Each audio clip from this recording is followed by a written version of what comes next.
Hello everyone, in this quick video I'm going to show you how you can easily change your profile picture on RedNote. By following the few simple steps that I show you, now you'll be able to change your profile picture on RedNote very easily. So make sure to watch the video till the end so you don't make any mistakes. By saying that, let's start the video. At first, go to your home screen and tap on the RedNote app icon.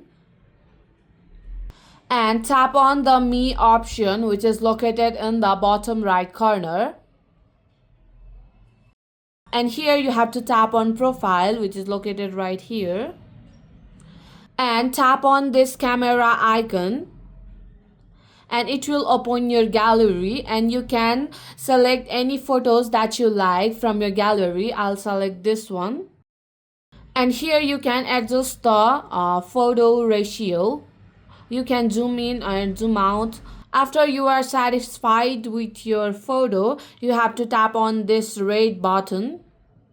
So this is how you can change your profile picture on RedNote. So my friend, that's it. If you find this video helpful, even 1%, consider subscribing and leave a like. I'll be back with another problem solving video like this. Thanks for watching.